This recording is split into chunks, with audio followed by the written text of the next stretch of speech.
biex teleb kull qtieħ ta' qalb, biex teleb kull ċirkustanza illi narawha bħal donna ikbar mill-ħiliet kollha tagħna.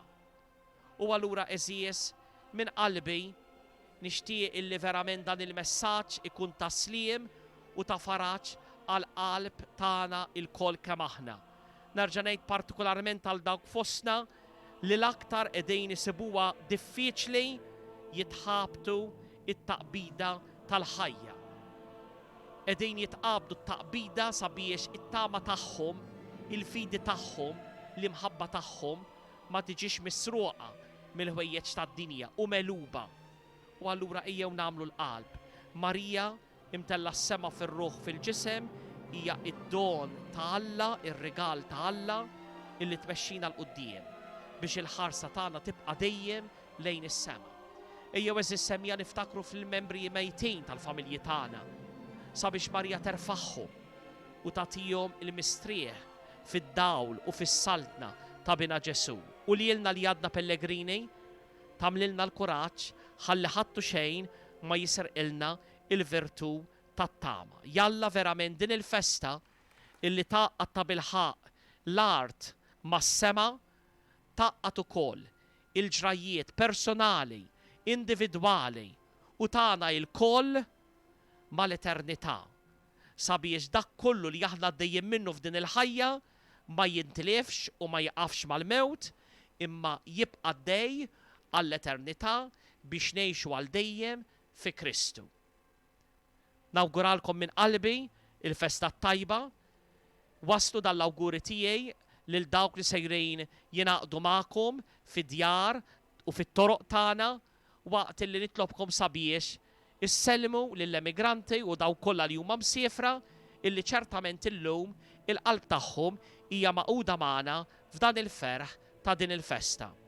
Tkunu imberkin u nawguralkom mill-ġdejt il-festa tajba.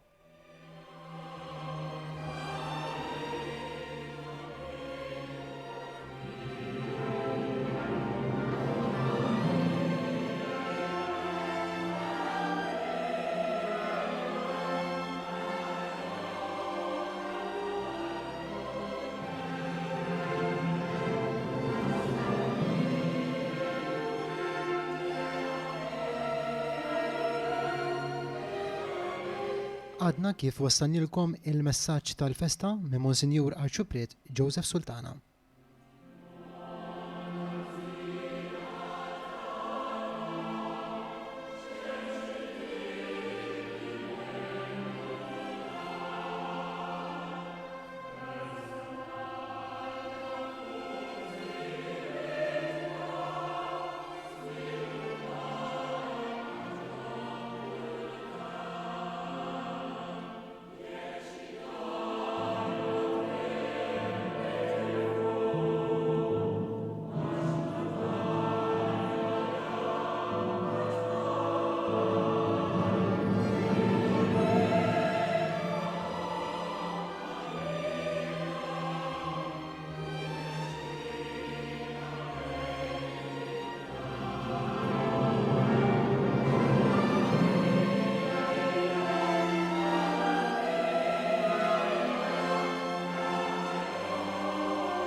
L-istaff u l-amministrazzjoni kollha ta' Radio Katedral tawgura l-festa tajba lil kulħadd.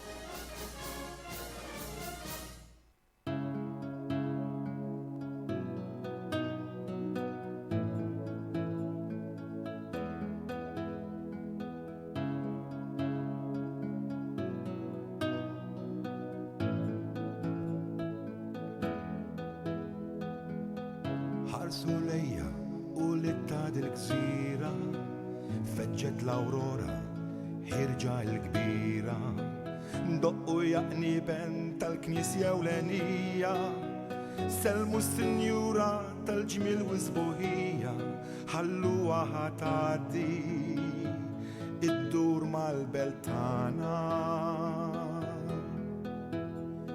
Iftħula djar tagħkom biex tidħol tgħix magħkom.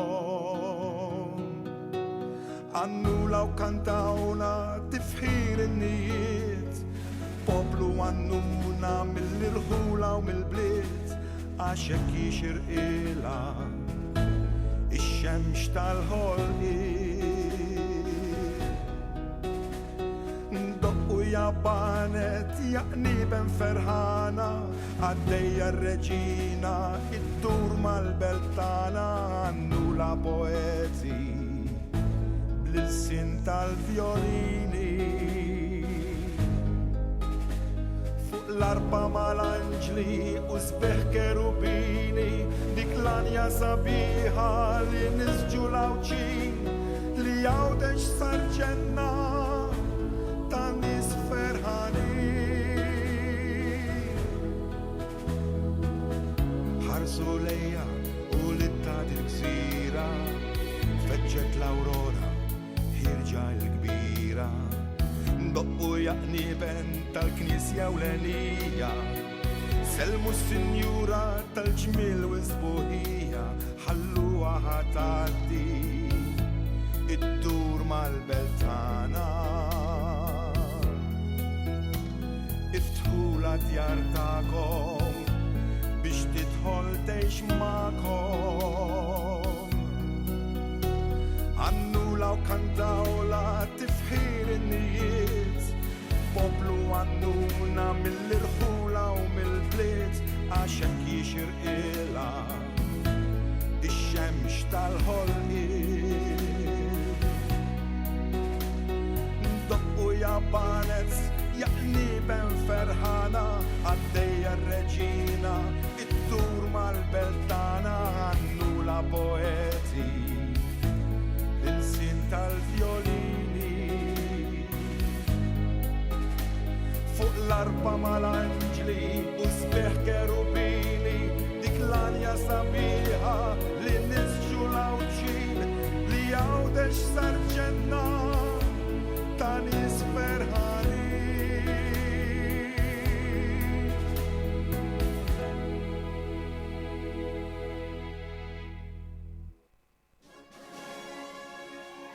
L-istaff u l-amministrazzjoni kollha ta' Radio Katedral tawgura l-festa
Eżis semmija ta' Radio Katedral u sinjuri li qed issegwuna minn fuq l-online television, insellmulkom u nawgurawlkom l-għodwa tal-festa tajba. Jiena Jeremy Bezzina, flimkien ma' tekniċi tagħna Luke Bezzina u Roni Bezzina, qed inwasslulkom dan l-awgurju dirett minn ġol Knisja Katedrali tar-Raba ta' Għawdex. Qiegħed nippreżenta dan il-kummentarju fin-nuqqas ta' Thomas D'Anastasi minħabba li din is-sena se jingħata ġieħ il-parroċċa għas-sem tiegħu fil-Knisja Katedrali kif ukoll b'Risq Radio Katedral. Illum il-15 ta' Wissu is-solennità ta' tluħ fis-sema ta' Marija Santissima, waħda mill-festi prinċipali ta' matul is-sena, l-Għid tal-Assunta. Ninsab fil-Knisja Katedrali biex permezz ta' Radio Katedral inwasslilkom xandira diretta ta' ċelebrazzjoni pontifikali solenni immexxija mill-Eċċellenza tiegħu Monsinjur Isqof Mario Grech, flimkien ma' Reverendissmu Kapitlu Katedrali, il-Presbiteru Parrokjali u reliġjużi tal-Belt Victoria. Fit-tmiem il-pontifikal, Monsinjur Isqof jagħti il-barka apostolika b'indulġenza plenarja.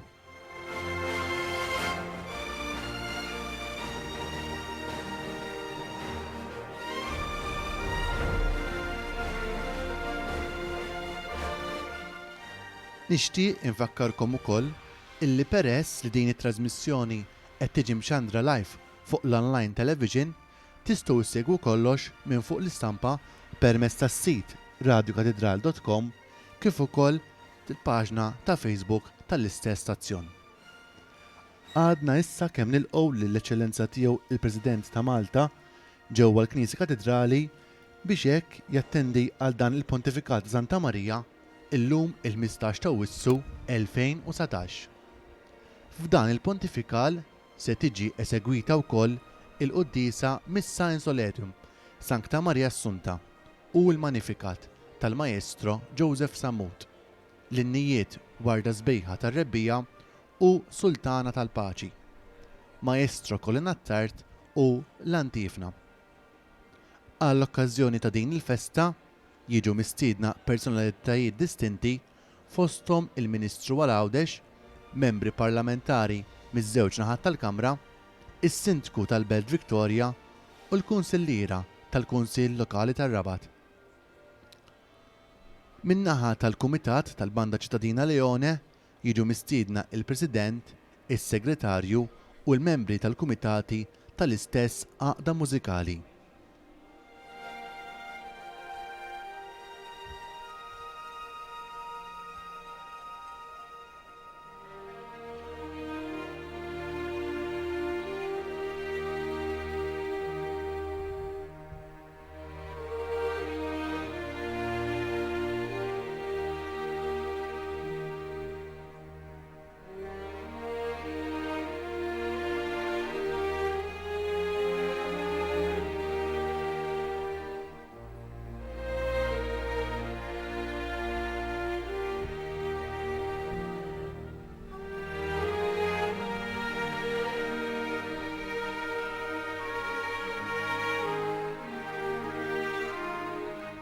Ngħaddu issa għal ftit informazzjoni relatata mal-festa ta' Santa Marija.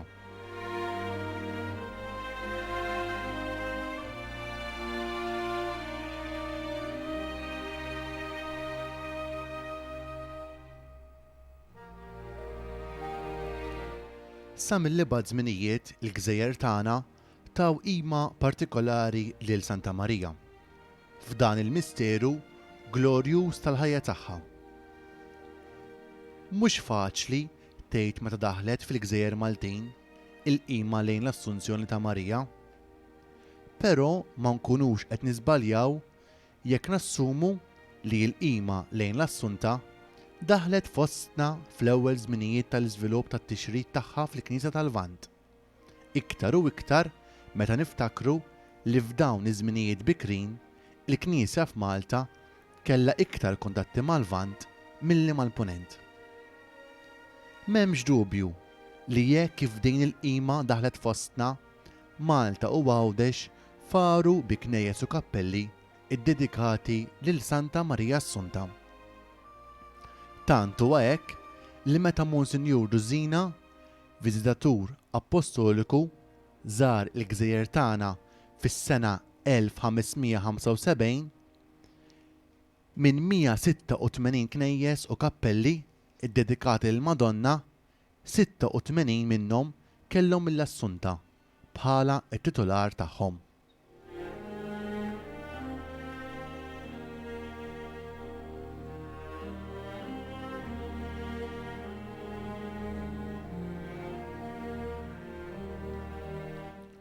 Fost l-knejjes id-dedikati lil Santa Maria Assunta, imsemmija minn Monsinjur Duzzina, hemm il-Katedral ta' Għawdex.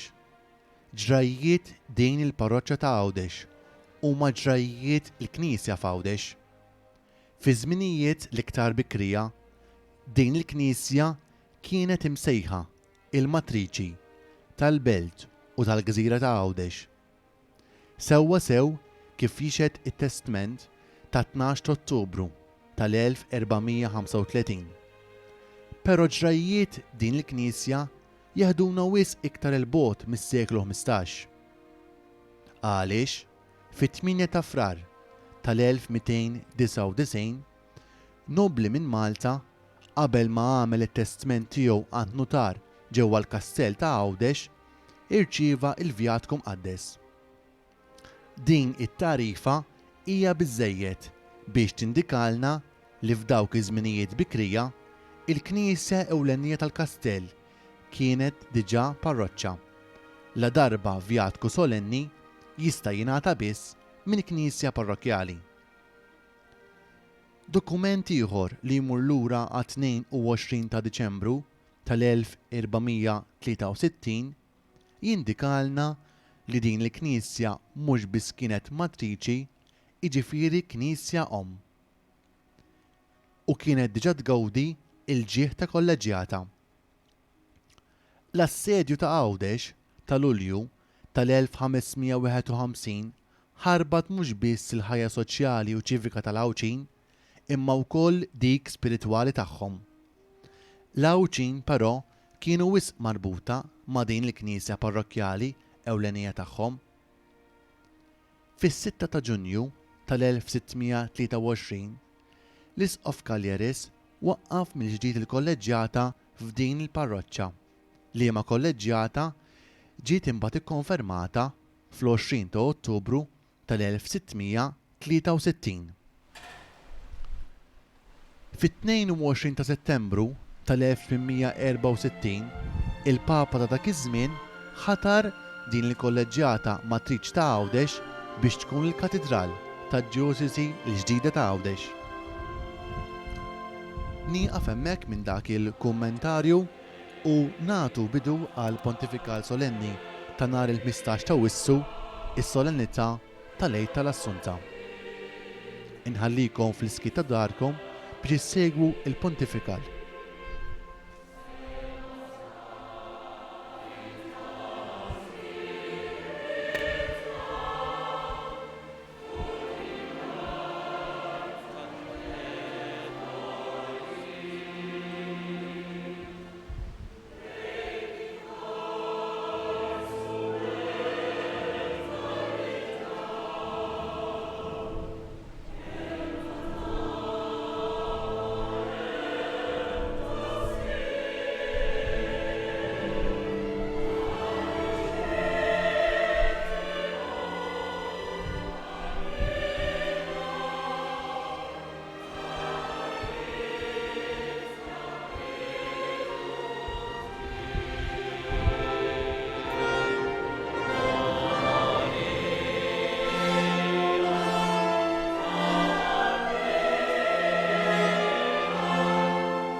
Fl-isem tal-Missier, tal-Iben, tal-Ispirtu Santu, Amen.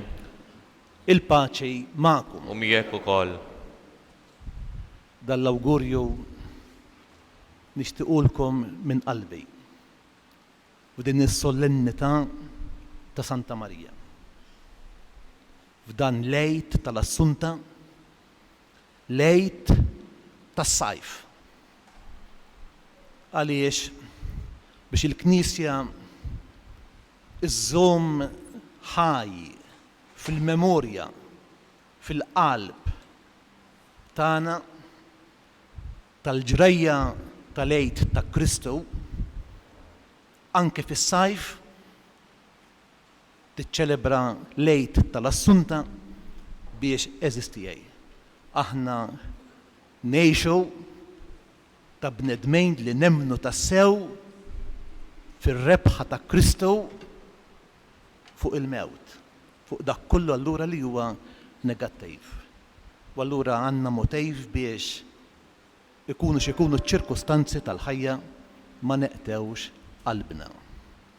Dan kollu nixtiequ lilkom u lill-Knisja tagħna kollha. U l-ewwel ħaġa li għamel Kristu li miet u qam ħafrilna id-dnubiet tagħna. Ħassar id-dnubiet tagħna. Allura ejjew bil-fiduċja narfu id-djufija tagħna. U nimtlew b'din il-qawwa u ngħidulu mulej ikollok ħnina minna.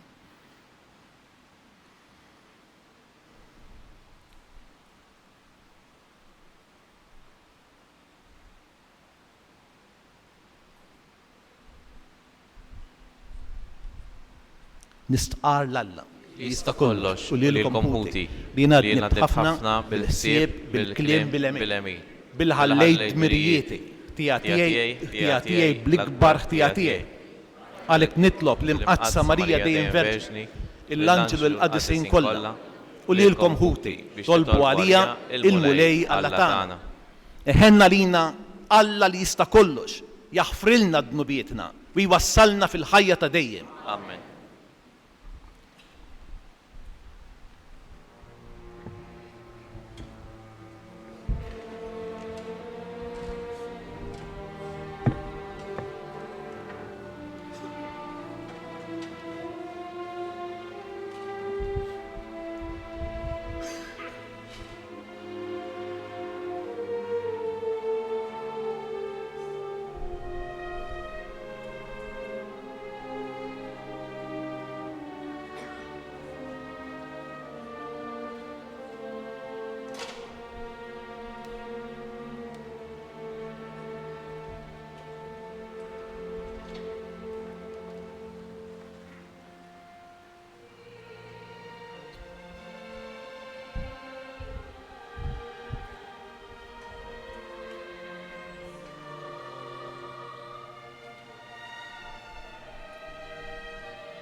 Gloria in excelsis Deo.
Glory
nitolbu.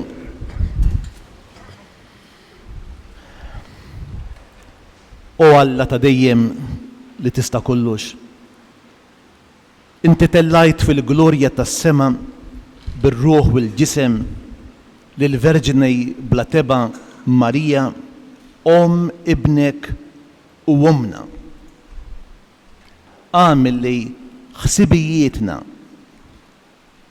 ikunu dejjem fil-ħwejjeġ tas-sema biex hekk jistħoq ilna sem magħha fil-glorja li inti tajta. Dan aħna ntolbuh bibnek Ġesu Kristu Sidna li hu Alla li miegħek jgħix wisaltan flimkien mal-Ispirtu Santu għal dejjem ta' dejjem. Amen. Il-ktieb tal-Apokalissi jagħtina ġbija ta' mara li kellha twellet iben u deskrizzjoni tal-ġlieda bejn il-ħażin u Alla.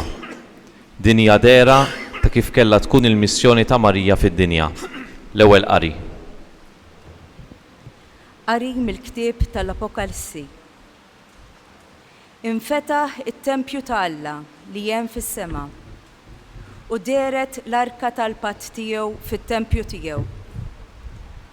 U der sinjal kbir fis-sema. Mara libsa x-xemx bil-qamar taħt riġlejja u b'kuruna ta' 12 kewba fuq rasa. Hija kienet fit-tqala u bdiet tajjad bl-uġieħ tal-ħlas u dbati biex teħles. Imbagħad fis-sema der sinjal ieħor. Ara, dragun kbir mill-lewn in-nar, 7 tirjus u 10 tiqrun u b7 diademi fuq irjusu. U b'dembu kienes waħda mit-3 tal-kwiekeb tas-sema u għaddabhom lejn l-art.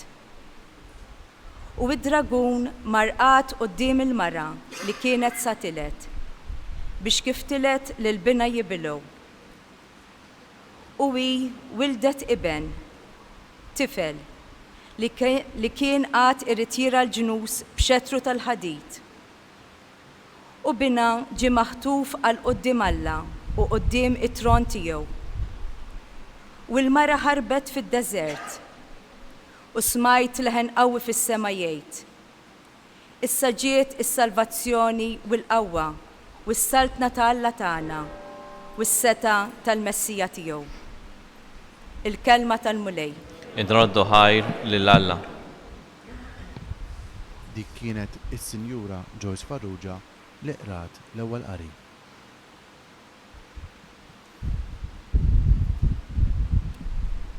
Salm responsorjali. Ngħidu flimkien. Flemintek is-Sultan fid-dawl tal-glorja. Flemintek is-Sultana fid-dawl tal-glorja. U liet is-Sultan jiġu jilqewk.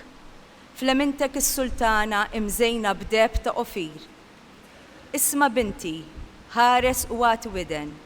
Insa l-niesek u l-dar missierek. Ngħidu flimkien. Flemintek is-Sultana fid-dawl tal-glorja. Jixxenna is-Sultan għal ġmielek u għaxu sidek għat-ħqima. Ix-xebbiet jiġubana ta' ferħ wajjat jidħlu fil-palazz tas-Sultan.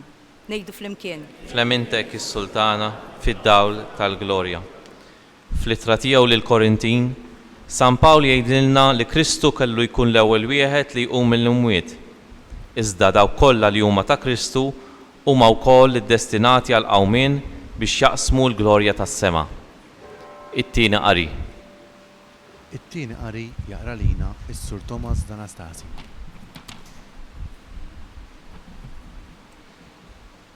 Qari mill-ewwel ittra ta' San Pawl Apostlu lil-Korintin. Ħuti.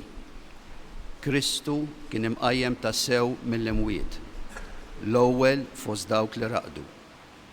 Għaliex jekk permezz ta' bniedem feġġet il-mewt, bi bniedem ukoll iseħħ il-qawmien mill-imwiet. Għax bħalma l-bnedmin kollha imutu f'Adam, hekk il-koll jiksbu il-ħajja fi Kristu. Imma kulħadd skont kif imissu. L-ewwel Kristu, wara dawk li huma ta' Kristu, meta jarġa' jiġi. Imbagħad it-tmiem, meta Kristu jerħi s-saldna fidejn Alla il-Missier. wara li jkun qeret kull ħakma u kull seta u kull qawwa. Għax jeħtieġ li hu isaltan sa ma jqiegħed li dewwa kollha taħt riġleħ. L-aħħar għadu li jinqered il-mewt. Il-kelma tal-mulej. Nroddu ħajr lill-Alla. Marija tfaħħar lill-Alla għal dak kollu li jagħmel magħha. Magħna wkoll Alla għadu jagħmel ħwejjeġ kbar. Għalhekk nuru l-ferħ tagħna għal din ix-xandira billi nqum bil-wifqa għall-Evanġelju.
L-Evanġelju se jwaslu id-Djaknu Mario Mirċi. Il-mulej ma'kom.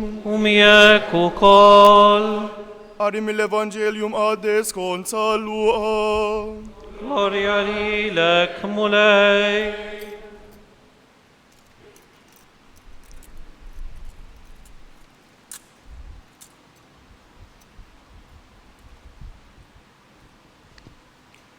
F'dawk il-ġranet, Marija qamet u marret ħaffef lejn l-oljiet f'belt tal-Ludija. Daħlet għand Zakkarija u selmet lil Eliżabetta. Malli Eliżabetta semmet il-Marija s-selmila, it-tarbija qabżet fil-ġuf tagħha u Eliżabetta mtliet bl-Ispiritu Santu. U nfexxet fajta kbira u qalet: Imbirka inti fost in-nisa u imbirek il-frott tal-ġuf tiegħek. U minn fejn ġini dan li jom il-mulej tiġi għandi? Għaxara, malli smajt f'widnejja leħen it-tislima tiegħek, it-tarbija li għandi fil-ġuf qabżet bil-ferħ. Iva, ħinja dik li emnet li jseħħ kull ma bat jgħidilha il-mulej. Imbagħad qalet Marija: Ruħi tfaħħar il-kobor tal-mulej u l-Ispiritu jifraħ falla s-Salvatur tiegħi, għax hu xeħet għajnejh fuq iċ-ċokon tal-qaddejja tiegħu. Iva, min issa l-qudiem kull nisa li sejjaħ li ħinja, għax is-Setan jagħmel miegħi ħwejjeġ kbar, qaddis u l-isem tiegħu. Il-ħnina tiegħu tinfirex f'kull żmien fuq dawk li jibżgħu minnu. U wera l-qawwa ta' drieħu, xeret il dawk li huma mkabra f'qalbhom. Niżel is-Setana minn fuq it-tron tagħhom u wolla li ċkejknin. Mela b'kull ġid lil minhu bil-ġuħ u lonja bagħthom il-barra b'xejn. Ħaħsib Iżrael qaddej tiegħu għax ftakar fil-ħnina tiegħu, bħalma wiegħed il-missirijietna bris Abram u nislu għal dejjem. Marija beqgħet ma' Eliżabetta għal 3 xhur u imbagħad reġgħet lura lejn darha. Il-kelma tal-mulej. Tifħir lilek Kristu. Nibqgħu bil-wifqa.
Il-festa ta' Santa Marija hija festa singolari. Mhux ta' bxejn. Il-Kotra jagħmlu shutdown. Iwaqfu r-rutina tal-ħajja maġla ta' kuljum biex jistrieħu u jieħdu r-ruħ. Jien nixtieq illi din is-sena il-festa ta' Santa Marija barra li tkun mument ta' relax tkun ukoll okkażjoni fejn aħna nieqfu nirriflettu dwar x'nistgħu nagħmlu bħala insara ċittadini ħalli il-livell tal-ħajja tagħna ikun ferm aħjar. Santa Marija imtella s-sema qed tgħidilna biex nerfew qlubna il fuq. U intom tafu illi iktar ma titla il fuq iktar tara fil-bot u aħna għandna bżonn nitelgħu ftit il fuq. Għax jiena nissospetta illi il-Kotra tara biss samniħera. Biex il-bniedem jerġa' jsejb lilu nnifsu u jagħmel ordni fil-qafas soċjali tagħna, jekk pajjiżna irriduh jassigura futur għalina u għall-ġenerazzjonijiet li ġejjin, ħbib tiegħi, għandna bżonn nibdew nitkellmu biktar impenn, mhux biss fuq l-ekonomija, imma anke fuq il-ħajja spiritwali. U tinsewx il-ħajja spiritwali mhix xi ħaġa tagħna li nsara biss. Fidejna madwarna għandna ir-riżultati ta' xi fisser meta ma tagħtix każ, meta tipprova titfen id-dimensjoni spiritwali tal-bniedem. Eżistijaj, inkomplu inħafru il-ħofra li għamilna, jarrilna bil-gbejr jekk aħna naħsbu li l-pajjiż jista' jibqa' għaddej mingħajr ruħ. Inħoss illi għalkemm għaddew is-snejn jgħoddu għalina l-osservazzjonijiet waħda li għamel ċertu letterarju Peggy. Dan kien qal ir-rivoluzzjoni li għandna bżonn jew tkun rivoluzzjoni morali jew xejn. U fuq dan il-ħsieb il-ħassieb Munier jgħid hekk, jew ir-rivoluzzjoni tkun waħda spiritwali jew inkella ma nagħmlu xejn. Aħna l-insara nistgħu u għandna nagħdu semna biex dejn ir-rivoluzzjoni isseħħ. Imma tafu meta? Meta aħna nibdew nieħdu b'impenn serju il-ħajja nisranija tagħna. 50 sena ilu teologu illi huwa deskritt bħala l-ikbar teologu illi fis-seklu li għadda tkellem dwar il-grazzja, Karl Rahner, kien ħareġ b'din l-espressjoni, qal in-nisrani tas-seklu 21 jew ikun mistiku jew ma jkun xejn. Dan l-appell biex aħna l-insara nkunu mistiċi ara taħsbu li jfisser li rridu nixxenqu biex nidħlu f'xi estasi, biex nibdew ninqetew mill-art minn dawk hawn ukoll. Jew li jkollna xi viżjonijiet. Xi fisser tkun mistiku? Ifisser li tidħol f'relazzjoni personali immedjata ma' Ġesu Kristu. Il-mistiku huwa dak li jagħmel esperjenza ta' Ġesu Kristu. Dan ifisser ħbib tiegħi li n-nisrani ma għandux ikun kuntent illi xi darba ikun sama xi ħaġa dwar Alla jew ikollu tiċpisa ftit ħiel ta' tarif dwar Ġesu Kristu. Imma n-nisrani huwa dak li jintebaħ li Alla huwa preżenti fil-ħajja tiegħu. Iħoss lil Alla viċin tiegħu. Dan huwa l-mistiku. Dan l-aħħar wieħed żagħżugħ ta' ħiel tal-ħajja mistika. Meta fisser li ir-relazzjoni tiegħu ma' Ġesu u qalli dan il-kliem, qalli kont qed nieħu kafè ma' sħabi. U hemmhekk għamilt esperjenza ta' xi ħaġa sabiħa ħafna. Inkun naf li qiegħed miegħi, li qiegħed ħdejh. Din l-esperjenza tal-mistiku kemm minna, ibda minna l-presbiteri. Nistgħu ngħidu nagħmlu din l-affermazzjoni li jagħmel dan iż-żagħżugħ. Alla li huwa mħabba jikkomunika lilu nnifsu ma' kull bniedem, mhux man-nisrani biss, ma' kull bniedem.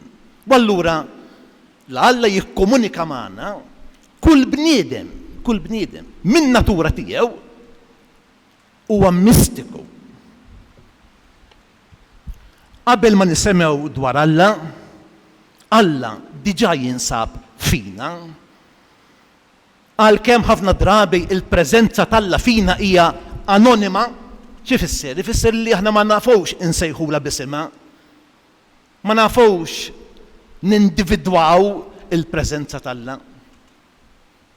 Għalkemm din il-preżenza tal-Alla xi drabi hija imrażna,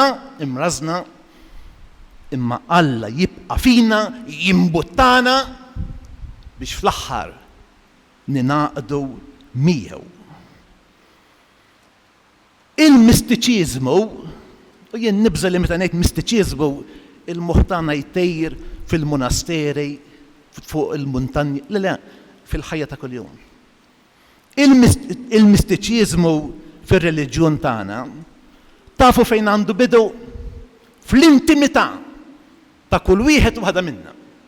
Fil-kuxjenza tagħna fejn jidwi il-leħen ta' Alla. Kull bniedem.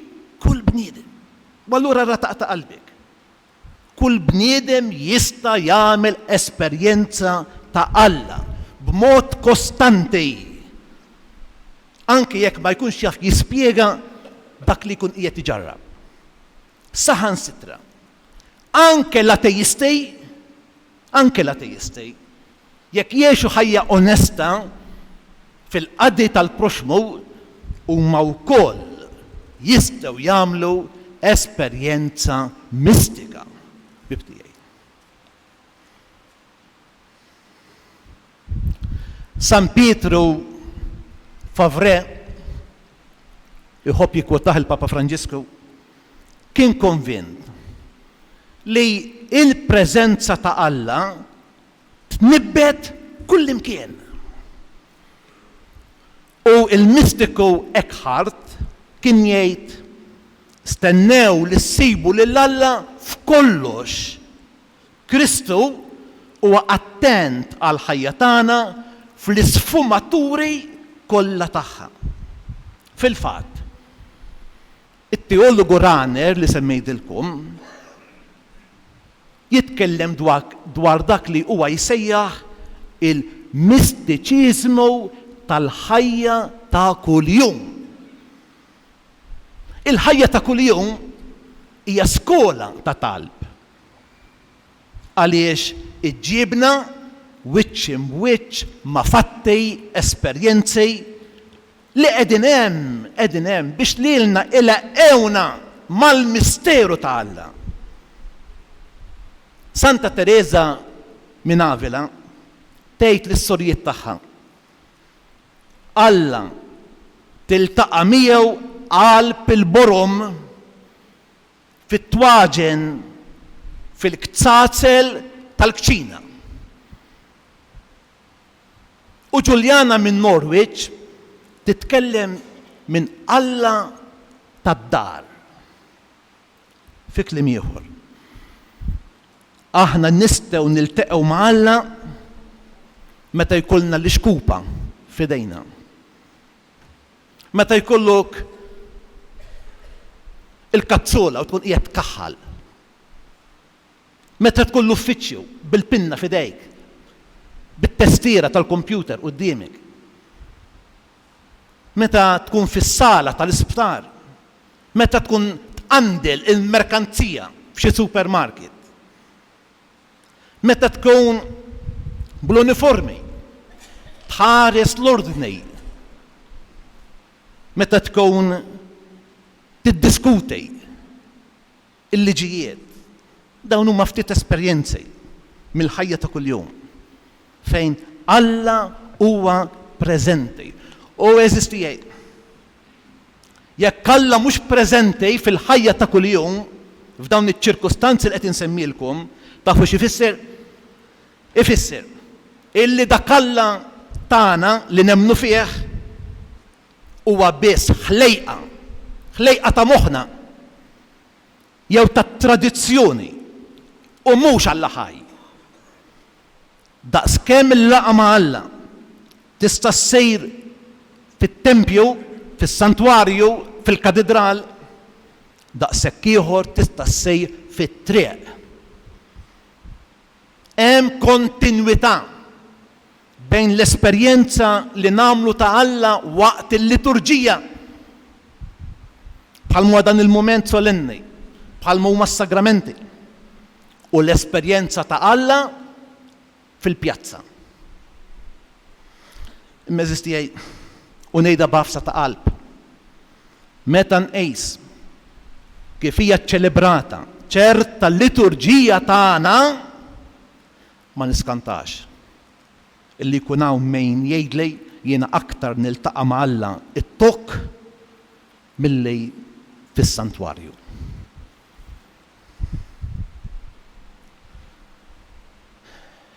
Alla jiġi jiltaqa' magħna fid-damma tal-ġrajiet tal-istorja tagħna. Anke dawk il-ġrajiet koroħ. Il-bniedem jagħmel esperjenza ta' Alla, ħanuża żewġ kelmiet ta' Sant Ignazju ta' Loyola. Il-bniedem jagħmel esperjenza ta' Alla kemm fil-mumenti ta' konsolazzjoni, imma wkoll fil-mumenti ta' deżolazzjoni. Għax il-grazzja ħbib tiegħi tista' tispunta wkoll minn dak li huwa l-iskart tal-ħajja. Intikom ftit eżempji. Meta aħna nibqgħu nittamaw minkejja li tkun waħdek. Meta aħna naħfru u ma nistennewx lura. Meta ħadd ieħor inigżek, iweġġek, u aħna ma nirritaljawx. Meta aħna nibqgħu sħaħ sodej ma dak li tgħidilna l-kuxjenza, anke jekk kan barra nidru li aħna boloħ, retrogradi. Meta jiena nitlob u ngħid dan it-talb tiegħi huwa inutli. eżisti l-esperjenza ta' Alla taf tkun qawwija meta ngħaddu minn dawn il-fallimenti. Għaliex f'waqtiet bħal dawn, fil-waqt li tinkixef id-djufija tagħna l-bnedmin toħroġ iktar bid-dijer lejt qawwija ta' Alla. Għaliex għal minnu mistiku is-sodda tal-marejt hija l-artal tas-sagrifiċċju ta' Kristu. Meta jlibbes jitma lil-fqejr, il-mistiku iħossu qiegħed ilibbes u jitma lil Ġesu. Il-mistiku meta jiftaħ dirajh u jilqa lil barrani, speċjalment jekk qiegħed jilagħba mal-mewt fil-baħar, jemmen li qed jilqa lil Kristu.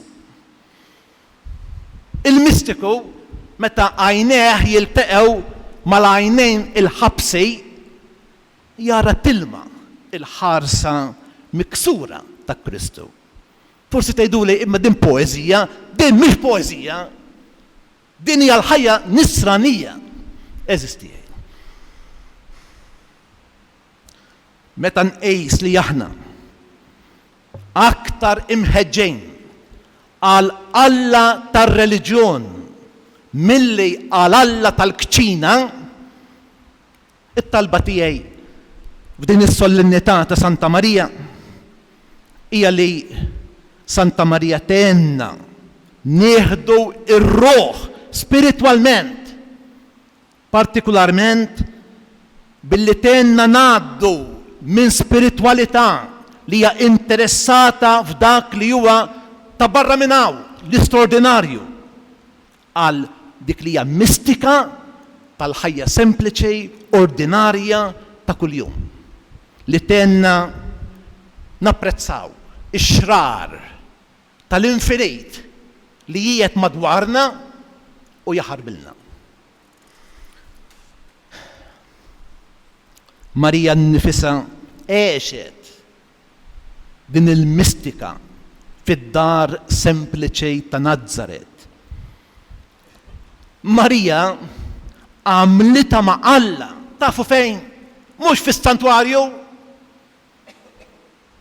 Marija għamlita ma' Alla fil-kċina, fil-kamra tal-ħjata, fil-kamra tal-ħasejl, fil-ħanut tax-xogħol ma' żewġa Giuseppi, fil-kamra tas-sodda. L-intimità tagħha ma' Giuseppi għenita biex tidħol fl-intimità ma' Alla.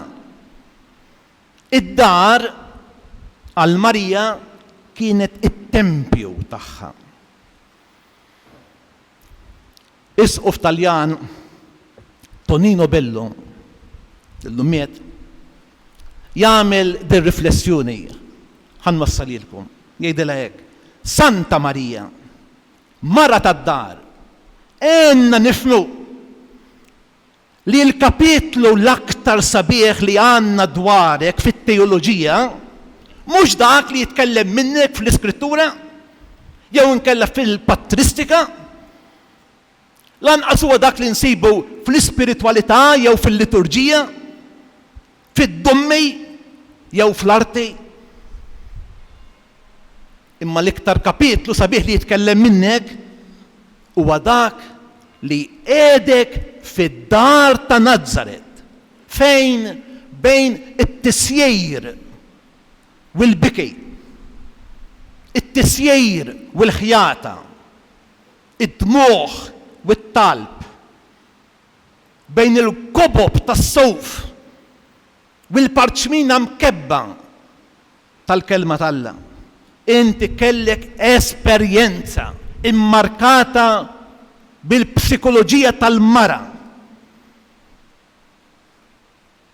tal-ferħ mingħajr ħażin, tad-dieqa mingħajr disperazzjoni, li titfa' ħarstek il-qudiem u qatt ma tħares lura. Kemm sabiħa. Frott ta' din il-ħajja kontemplattiva, Marija leqet lil-bina fiħdana, il-liben talla fiħdana, u komplet tagħmilha miegħu fid-dar, fil-ħajja ordinarja ta' Nażaret. Hemmhekk fid-dar ta' Nażaret, Marija leqet il-kelma u kienet toqgħod taħseb fuqha bejna u bejn ruħha. Din hi l-kontemplazzjoni, ħbib tiegħi. L-għaqda tagħha ma' Alla, is-sejb il-qofol tagħha dakinhar tal-assunzjoni, tat-tluħ fis-sema bir-ruħ bil-ġisem, fejn il-kori tal-anġli daħluha tagħmmar għal dejjem fi ħdan it-Trinità imqazza. Kif qedtilkom fl-ittra pastorali tal-ħadd li għadda. Il-ferħ li jilma fl-għajnejn jixelu ta' Santa Marija għalina huma ħjiel tal-ferħ ta' min huwa mistiku ta' dak li aħna għandna nkunu eżistijaj. Il-ħajja mistika hija wkoll ħajja Marjana.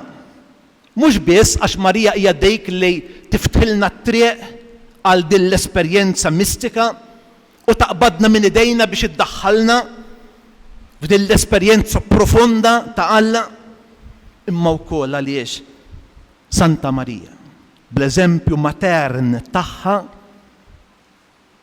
issaħħarna, tqanqalna biex nixxenqu għal din l-esperjenza. U liedi, ma tantx nużad il-kelma.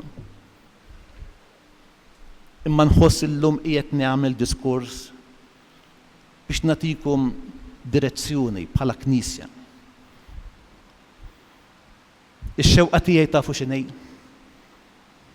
Li nibqgħu nożżu din id-devozzjoni Marjana bil-għan li aħna nimbnew fi Knisja mistika. Jien nixtieq Knisja li twarrab il-karfa tal-fidej sentimentali, devozzjonali, maqtuwa mill-ħajja ta' kuljum. Fil-waqt li tkun Knisja li tfittex il-priorità tal-kelma talla. Tintensifika il-ħajja tat-talb, speċjalment l-adorazzjoni ewkaristika. Jien nixtieq Knisja inqas soċjoloġika li tintilef f'dak li huwa estern u tkun Knisja ta' ħajja interjuri u għalhekk tkun Knisja li temmen fil-qawwa tat-talb. Għal Santa Teresa minn Avila, il-ħajja tat-talb hija l-esperjenza ta' Alla f'dak kollu li huwa uman. U l-esperjenza tal-bniedem hija l-esperjenza ta' Alla. Hija tfidejna. Kif jgħid Bonhoeffer, fil-ħajja ta' Santa Teresa it-talb huwa għanja ħirġa mill-qalb ta' min qiegħed jitlob bejn il-melodija tal-imħabba ta' Alla u l-kontrapunt tal-imħabba lejn il-ħolqien. U allura bejn il-ħajja kontemplattiva u l-ħajja attiva m'hemmx separazzjoni, m'hemmx firda. Eżistijaj. Intom tafu bħali.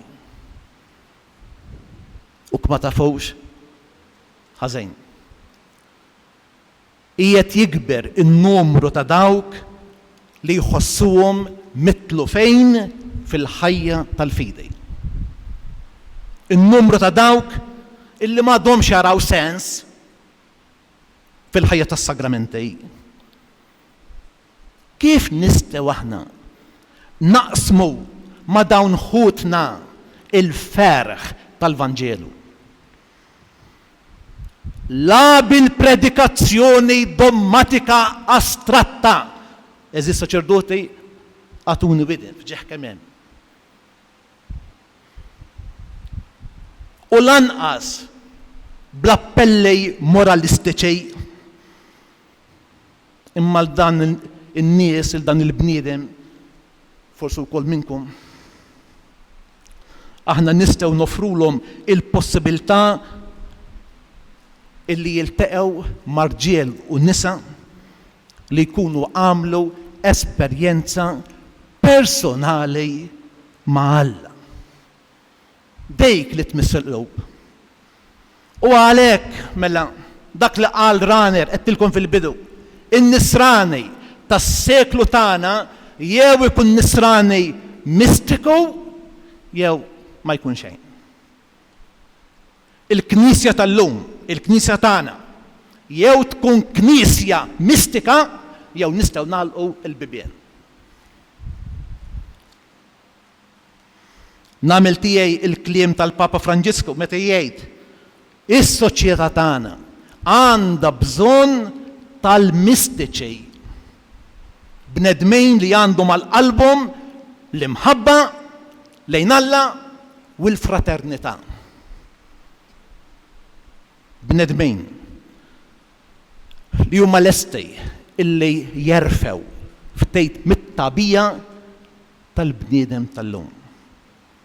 Ikkomplejt il-Papa mingħajr dawn il-persuni mistiċi m'hemmx tama mhux biss għall-Knisja għad-dinja.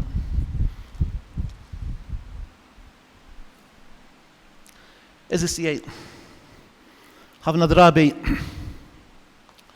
il-Knisja ixebbuha mad-dajsa ta' Pietru. U fuq din id-dajsa li messni li nkun fuq it-tmun. Imma minix waħdej. Id-dajsa tridu koll imqadef u l-imqadef huwa intom. Iżnu ftejt. Dan il-kliem, dan it-taħżejs li hemm f'qalbi. Jiena kif jgħid Sant Wistejn, ma'kom jien nisrani bħalkom. Għalikom jiena isqof. U allura f'dan il-jum solenni ta' Santa Marija, jiena immur qudiema u nwaslilha din il-karba li mhix ħirġa biss minn qalbi, jien konvint li hawn ħafna jikkondividu din il-prekupazzjoni u din it-tama li qed inkellimkom. U ngħidilha Santa Marija, iqaf magħna. Għenna biex il-fidi tagħna tkun fidi inkarnata fil-ħajja ta' kuljum. Għenna biex aħna nkunu knisja illi tidher tinħass li qed tagħti il-prijorità lill-Alla u ma tkunx knisja awtoriferenzjali. Għax hekk biss aħna nistgħu nibqgħu fuq saqajna, aħna hekk biss nistgħu nagħtu kontribut għat-tiġdejt tal-Knisja u tas-soċjetà. Ikun infaħħar Ġesu Kristu.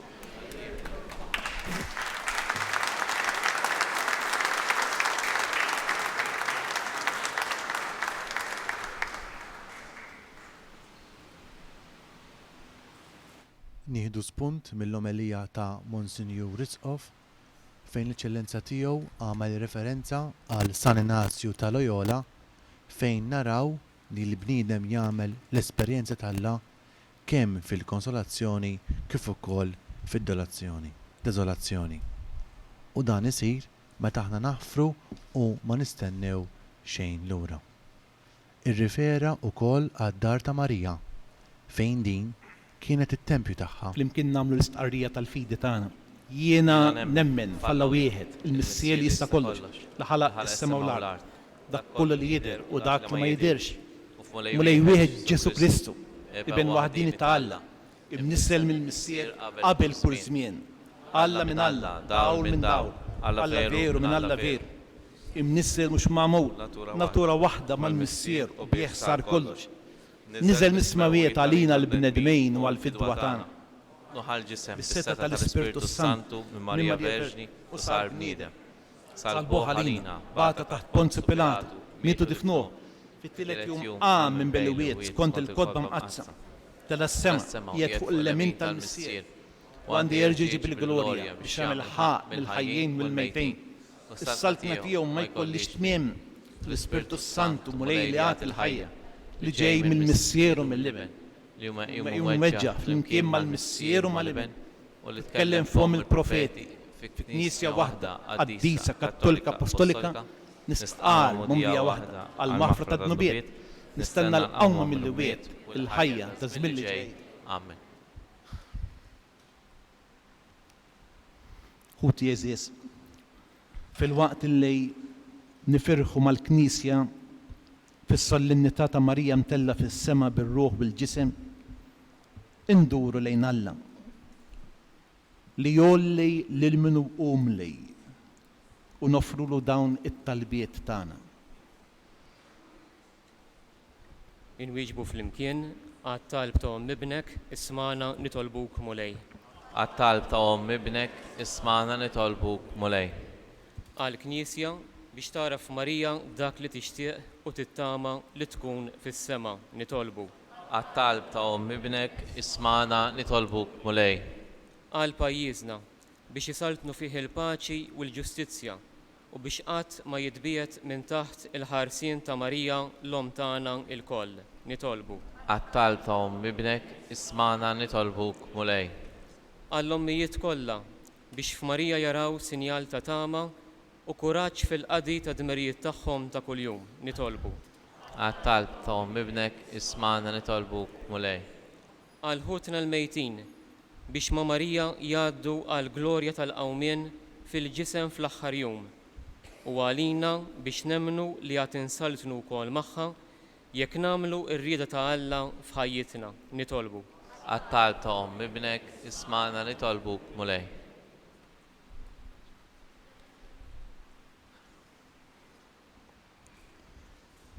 Missier, ilqa bit-tjieba it-talba tal-Knisja tiegħek li tressaqlek it-talbit tagħha bil-fiduċja jew tifraħ li llum in-natura umana ġiet mollija s-sema fil-persuna ta' Marija, l-om bla teba ta' ibnek Ġesu li jgħix jisaltan għal dejjem ta' dejjem.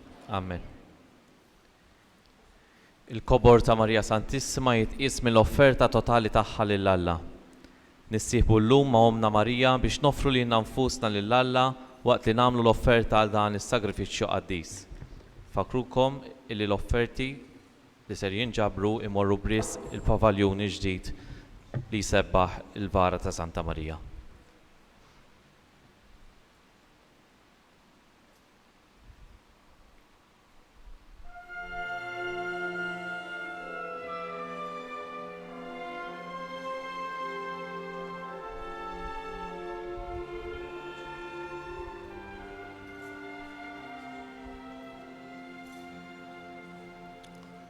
Fil-waqt li nresqu l-offerti lejn l-artal, inkomplu nitkellmu dwar il-kobor ta' solennità li l-Knisja Universali qiegħda tiċċelebra illum.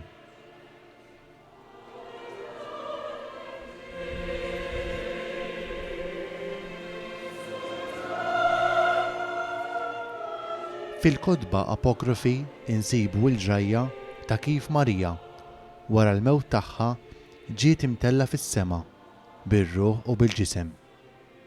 Fil-bidu ta' dawn ir-rakkonti insibu ż-żjara tal-Anġlu lil Marija lejn it-tmiem ta' ħajjitha biex iħabbrilha li wasal il-mument tal-mewt tagħha.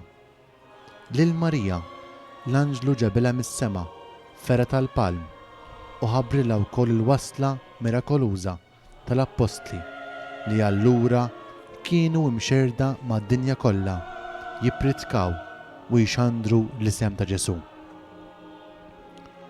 L-ewwel wieħed li wasal għand Marija kien Ġwanni, l-Apostlu il-maħbub ta' Ġesu. U warajh waslu l-Apostlu l-oħra kollha. Fit-tielet sija tat-tielet jum, Marija kienet waslet fl-aħħar mumenti ta' ħajjitha. kien preċiż f'dan il-waqt ikompli jgħidulna dawn ir-rakkonti apokrifi li Ġesu der il-Marija bl-Arkanġlu San Mikil miegħu u mdawwar bl-anġli oħra. Hekk kif Marija temmet ħajjitha fuq din l-art, bina Ġesu refa' lil ruħha lejn is-sema fil-waqt li ordna lil Pietru u lill-Apostli l-oħra biex imorru jidfnu il-ġisem ta' Ommu Marija fil-wied ta' Kedron u jibqgħu hemm jistennewha ħdejn il-qabar sa ma jasal it-tielet jum.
Itolbħuti biex is-sagrifiċċju tiegħi u tagħkom ikun joġob lill-Alla, il-Missier li jista' kollox. Jilqa' l-mulej minn idejk is-sagrifiċċju għat-tifħir u l-glorja ta' ismu għal ħtiġijiet tagħna u tal-Knisja mqazza kollha tiegħu. Jitlaq quddiemek mulej l-offerta tagħna għaddejja fidili tiegħek. Għamel li l-Verġini imqazza Marija imtella fis-sema tidħol għalina quddiemek bit-talb tagħha biex qlubna jitkebsu bin-nar ta' mħabbtek u dejjem jixtiequk bi Kristus Siedna. Amen. Din il-mistika li qalbna tkun tixtieq lill-Alla. Il-mulej magħkom. U miegħek ukoll. Nerfew qlubna l-fuq. Nerfhom lejn il-mulej. Niżu ħajr lill-mulej Alla tagħna. Hekk sewwa u xieraq. Sewwa u xieraq tas-sew mulej Misser Qaddejs, Alla ta' dejjem li tista' kollox, tajjeb u ta' ġejt għas-salvazzjoni tagħna li dejjem u kull imkien irroddulek ħajr bi Kristu Siedna. Għaliex illum il-Verġini Alla ġiet imtella fis-sema bħala il-bidu u xbija tal-Knisja tiegħek. fil-milja kollha li għad tidher fija. Bekk hija saret ġbija ta' tama sħiħa ta' faraġġ għal poplu tiegħek fil-mixja tiegħu f'din id-dinja. Għax int kif kien xieraq ħlist mit-taħsejr tal-qabar lil dejk li b'mod tal-għaġeb tat lid-dinja bħala bniedem l-awtur ta' kull ħajja Ġesu Kristu Sidna. Għalhekk nissieħbu mal-qtajja tal-anġlej u b'ferħ kbir infaħruk u nkantawlek.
Għaddejs tassew int mulej, inti lajn ta' kull quddusija.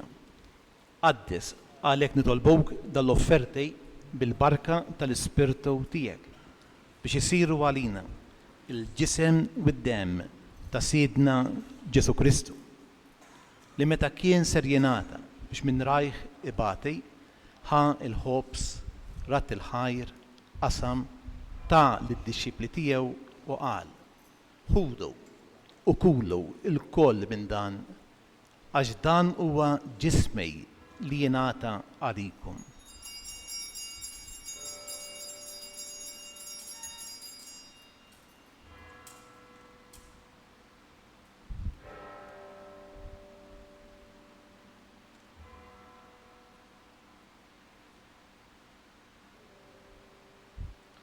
Ekku koll wara l-iklan ħa l-kalċej reġa rat il-ħajr ta' lid-dixxipli tiegħu u qal: ħudu u xorbu minnu l-koll, għax dan huwa il-kalċej ta' demmi tal-patt il-ġdejt li jibqa' l dejjem. Id-dem li jixxerret għalikom u għall-bnedmin kollha għal maħfra tad-dnubiet. Għamlu dan b'tifkira tiegħi.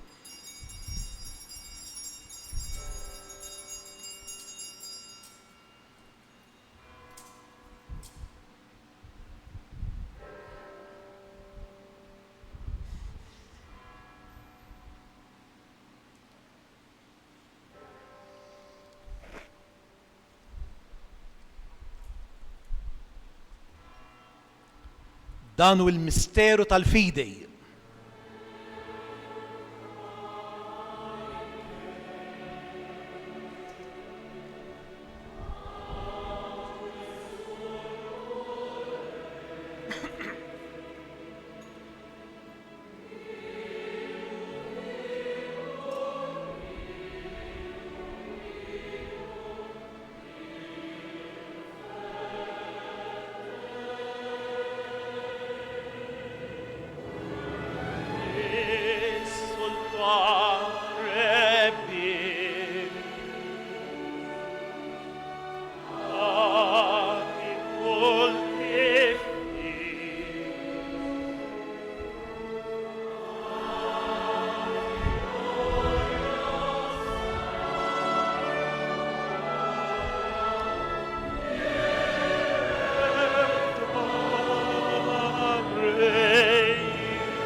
Għalhekk aħna nagħmlu dan b'tifkira tal-mewt u l-qawmien ta' Siedna Ġesu Kristu, nofrulek mulej il-ħobs tal-ħajja, il-kalċej tas-salvazzjoni, u rroddulek ħajr għax oġobok tilqana hawn quddiemek biex naqdowk.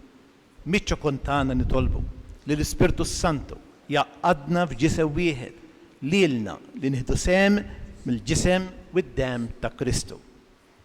Takar mulej fi knisja tiegħek imxerda mad-dinja kollha u ttaqaf fl-imħabba flimkien mal-Papa Franġisku, mal-Isqof tagħna Marju u mal-Ministri tiegħek kollha. Takar ukoll f'ħutna li raqdu bit-tama tal-qawmien. Ftakar fil-mejtin kollha, daħħalhom quddiemek fid-dawl tas-seb tiegħek. Ħenna għalina l-koll nitolbuk. Għati li jinna u koll il-wirt tal-ħajja ta' dejjem, flimkien mal-Verġni mqadsom Malla Marija, mal-Salarus taħa San Giuseppe, mal-Apostli u l-qaddisin kollha li jiexu fil-ħbiberija tiegħek sa mill-bidu tad-dinja.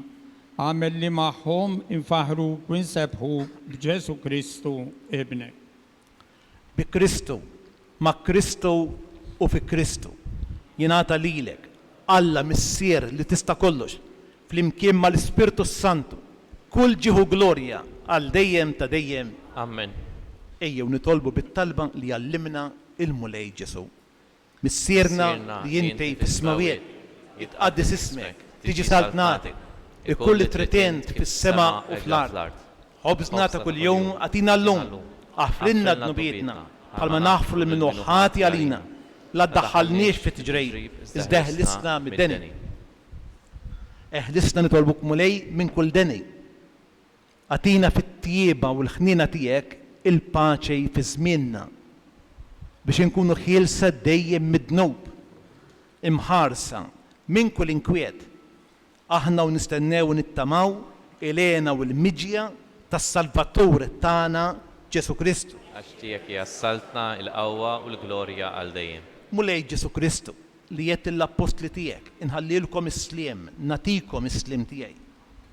La tħarix lejn dnubietna, imma ħares lejn il-fidej tal-Knisja tiegħek. Għati jaslimu l-għaqda li inti trejt fija. Int li tgħix wis-saltan għal dejjem ta' dejjem. Amen. Il-paċi tal-mulej tkun dejjem magħkom. Miegħek ukoll. Għatu il-paċi lil xulxin.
ifirħu. Dan hu il-ħaruf tal-Alla li jneħħi d-nubiet tad-dinja. Fl-ittra pastorali li tajtkom nikkwota ħassieb ma jemminx bil-qarabali imma jgħid taf meta nibda nemmen meta l-komunità nisranija tanni għanjiet ta' ferħ biex turi li temmen li Kristu huwa l-feddej. Ħen jgħin dawk mistiedna għall-ikla tal-ħaruf. Mulej ma jistaqlix li tibħal ħadd is-saqaf tiegħi iżda jitkellmu waħda u ruħi tkun mfejqa.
U issa qed ninnotaw li l-kongregazzjoni preżenti qed jersqu lejn l-artal biex jirċievu il-ġisem ta' Kristu.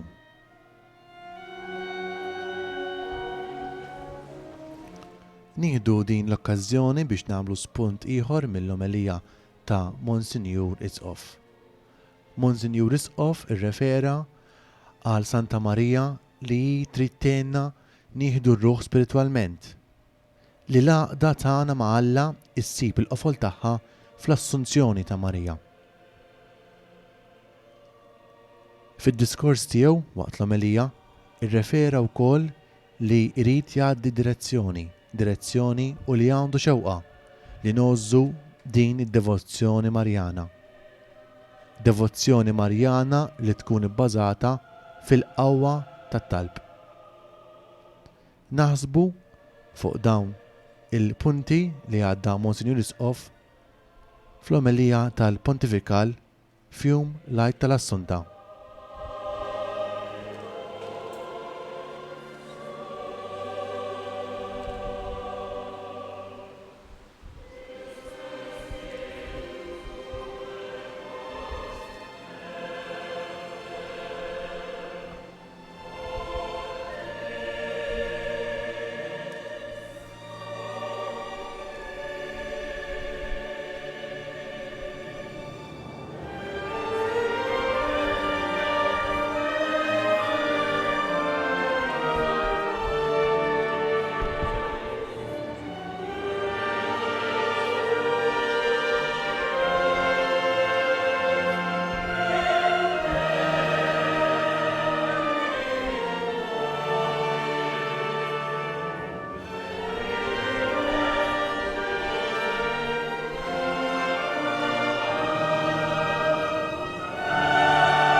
nitolbu.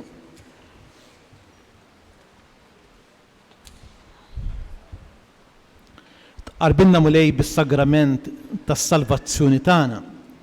Atina l-għajnuna tat-talb tal-Verġni Mqazza Marija imtella fis-sema. Ħalli naslu fil-glorja tal-qawmien għal-ħajja bi Kristu Sidna. Amen. Kif namlu dejjem lejn tmiem il-pontifikal ta' Jum Santa Marija, sejrin issa nirrikonoxxu lil dawk il-parruċċani li din is-sena qegħdin jieħdu l-ġieħ tal-parruċċa tal-Katedral għal-ħidma li huma wettqu brisq il-komunità parrokjali tagħna. L-ewwel li sejjer insejjaħ huwa lil Thomas D'Anastasi, nagħtuh ċabċipa. Il-ħidma tiegħu partikolarment fejn jidħol ir-radju komunitarju tal-parroċċa tagħna, Radio Katedral, kif ukoll is-sem tiegħu fil-liturġija bħala animatur u bħala lettur fil-liturġija ta' kull nhar ta' Ħadd.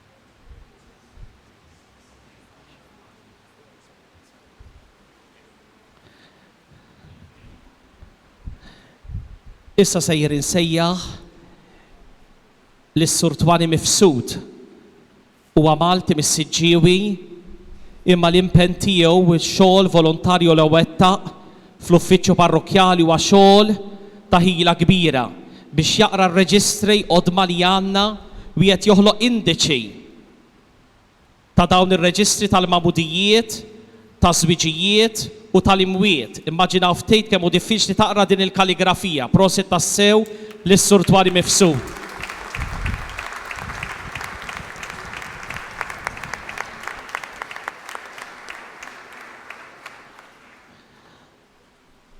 U issa jinsejjaħ lil koppja ta' Marju u Natalina Enriquez li qegħdin jiġu rikonoxxuti b'dan il-ġieħ tal-parroċċa għal ħidma tagħhom ta' karità taħt is-saqaf tad-dar tagħhom bi 3 persuni b'diżabilità li huma b'tant kura jiddedikaw ħinhom u ħilithom għalihom. U dan fi spirtu ta' fidi kbira huma illi ta' kuljum jifrekwentaw hawnhekk il-katedral għall-Ewkaristija. Nagħtuhom ċabċipa.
Anke f'din l-okkażjoni, Monsignor Arċidjaknu sejjer jippreżenta lill-Eċċellenza tiegħu il-President tar-Repubblika kopja tal-ktejjeb monumentali fuq il-Katedral, xogħol ta' Monsignor Joe Bezzina.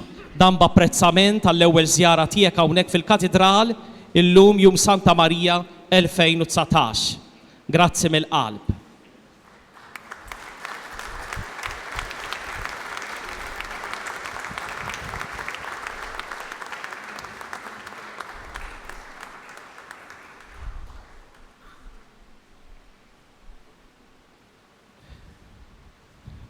Eċċellenza, grazzi illi ingħaqad magħna għal din iċ-ċelebrazzjoni tal-Festa ta' Santa Marija illi hija wkoll partikolari qiegħda tagħlaq is-Sena Marjana.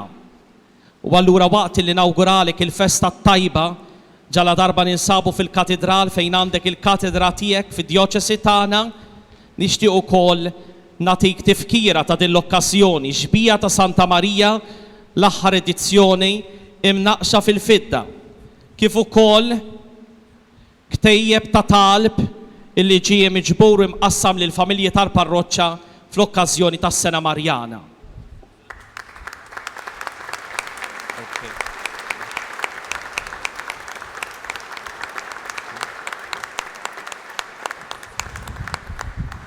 Nieħu din l-okkażjoni biex nawgura l-festa tajba lil kulħadd, mhux biss il-parroċċani tal-katedrali imma daw kollha li jingħaqdu magħna f'dan il-jum ta' festa kbira. Nirringrazzja lil persuni distinti illi oġobhom jonorawna bil-preżenza tagħhom. Jalla verament dawn l-awguri jfissru illi flimkien ma' Marija inħabirku sabiex ħadd minna ma jintilef la fruħu u lanqas f'ġismu. Waslu dawn it-tislijiet u l-awguri lill-membri tal-familji tagħkom lil morda u lil dawk li illum joqogħdu barra mill-parroċċa jew huma msiefra. Issa dritt wara l-pontifikali kollna quddiesa fil-11 bis-sem ta' tfal u l-familji tal-parroċċa oħra f'nofsinhar u l-programm tal-lejla quddiesa fil-5, fis-6 l-kant tal-għasar, fis-7 neqsin kwart tibda ħirġa l-purċissjoni u fit-8 u nofs ikollna l-aħħar quddiesa għal benefiċċju ta' dawk li matul il-ġurnata b'impenji li kellhom u x-xogħol tagħhom ma setgħux jiċċelebraw l-Ewkaristija. Lejla wkoll bi pjaċir nilqgħu lill-Isqof il-ġdid Awċi fil-Peru, lill-Isqof Giovanni Ċefaj li sejjer imexxi l-purċissjoni kif ukoll jagħti l-barka Ewkaristika fit-tmiem tal-purċissjoni.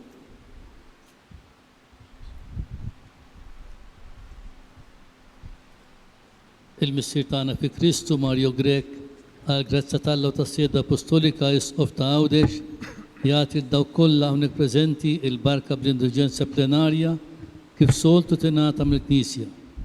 Jitolbu lill-Alla għaqdusija tiegħu il-Papa Franġisku għal Isqof tagħna Marju u għall-Knisja mqazza u fiċċu li tgħixu f'rabta sħiħa magħha bħajja li toġob lill-Alla.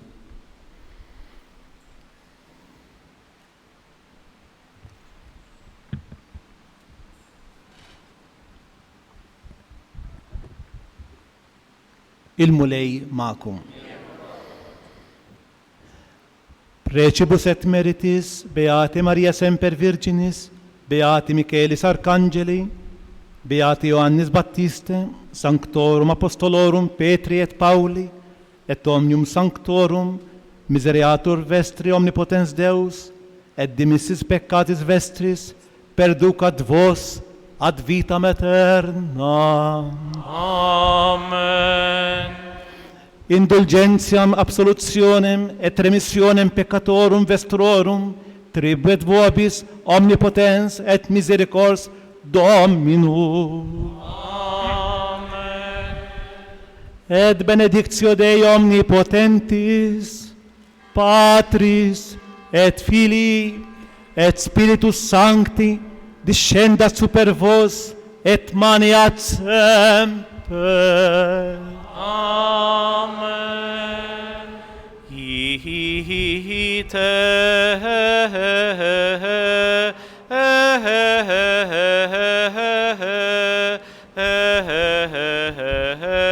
missa est Deo.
Ave, o Immacolata, o mimlija bil-grazzja.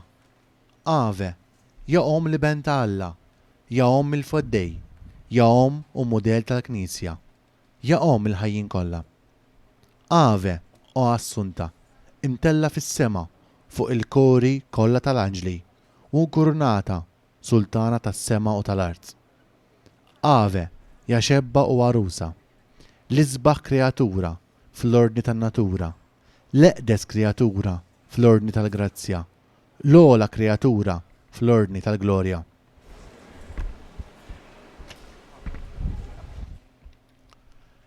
Fin-niċċa ta' Santa Marija għal din is-sena dedikata lis-Sena Marjana hemm esebiti il-politiku l-qadim u sensiela ta' ritratti ta' 3 darbiet li l-kwadru tal-Madonna ta' Pinu żar il-katedral.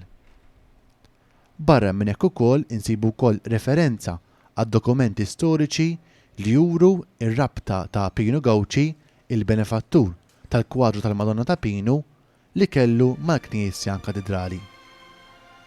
Nieħu din l-okkażjoni biex nawgura lil dawk kollha li ħadu ġieħ il-parroċċa fosthom il-kollega tagħna Thomas D'Anastasi għall-impenn tiegħu bris Radio Katedral u l-Knisja Katedrali.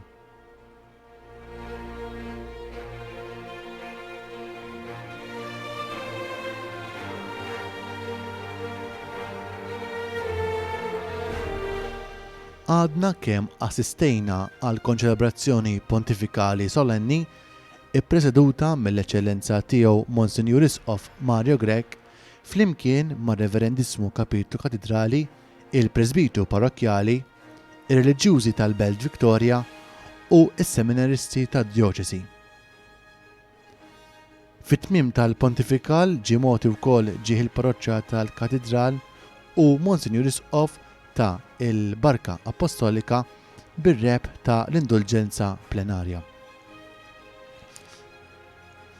Infakkarkom ukoll li minn hawn ftit tal-minuti oħra tibda qudiesa din id-darba tkun mexxija mill-Vigarju Parrokkjali Don Daniel Sultana u din tkun dedikata għal familji u it-tfal tal-parroċċa.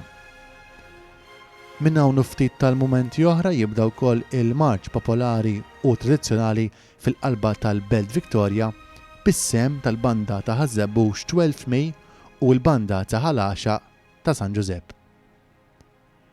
Infakrukom ukoll li tqassim tal-premijiet fil-wirja ta' Santa Marija dan ser isir fil-ġnien tal-Villa Randil u dan ikun għal ħabta tal-11:30.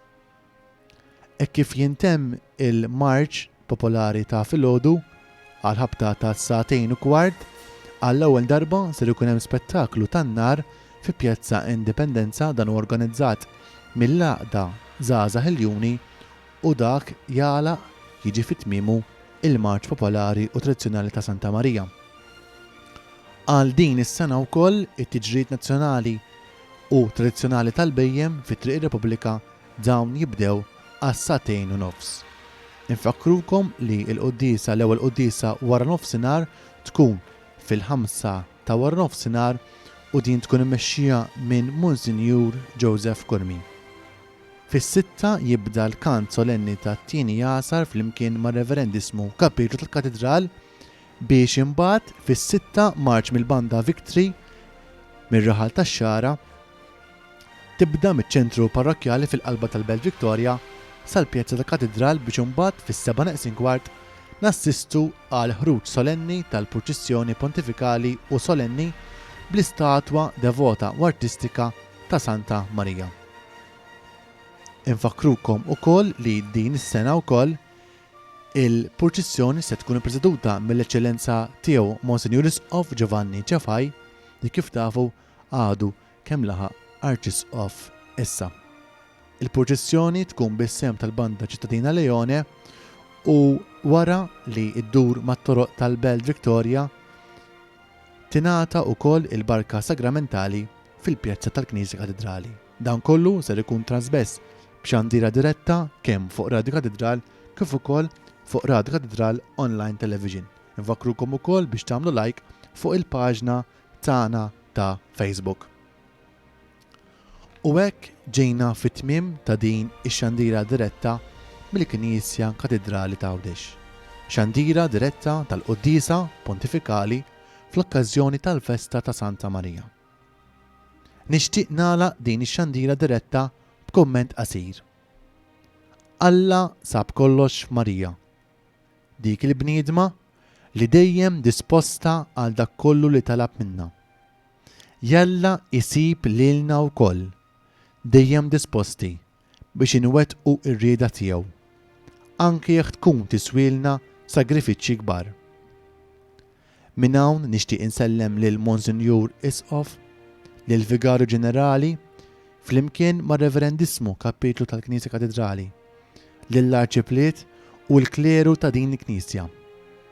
Waqt li nwassilkom li sbaħ awguri lilkom u l-familji tagħkom f'dan il-jum hekk sabiħ, il-jum tal-15 ta' Wissu, lejt tal-Assunta, eżis semmija jiena Jeremy Bezzina flimkien mat-tekniċi tagħna Luke Rone Bezzina nixtiequlkom il-kumplament tal-jum it-tajjeb fil-waqt li nħeġġulkom biex tagħmlu l-appuntament tagħkom ma' Radio Katedral lejla b'xandira diretta tal-Purċissjoni ta' Santa Marija 2017. Grazzi tal-attenzjoni tagħkom u nawguralkom il-festa tajba.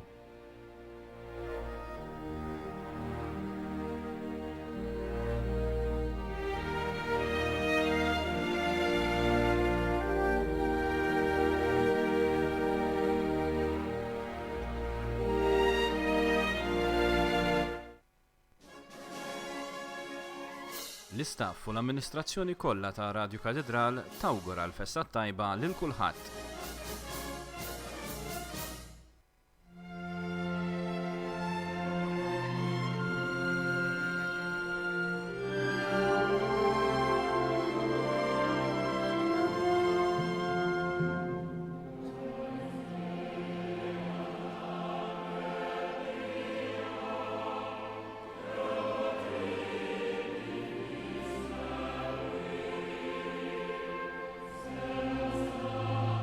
Radio Katedrali ser waslilkom il-messaġġ tal-festa minn Monsinjur Arċupriet Joseph Sultana.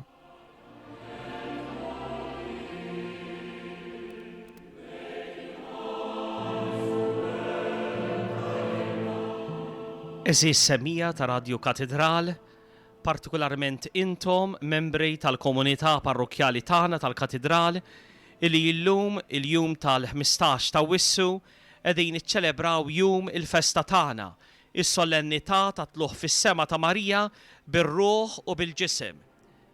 Insellmilkom b'ton ferriħi ta' festa għaliex liema qalb min uliet din il-parroċċa illum ma tifraħx u ma timtiliex b'tant tama quddiem id-dera hekk sabiħa tal-Assunta. Mhux biss aħna uliet din il-parroċċa, imma tant u tant Maltin u Għawċin li jinsabu fostna biex jiċċelebraw din il-festa li hija l-qofol tal-istaġun tas-sajf. Insellem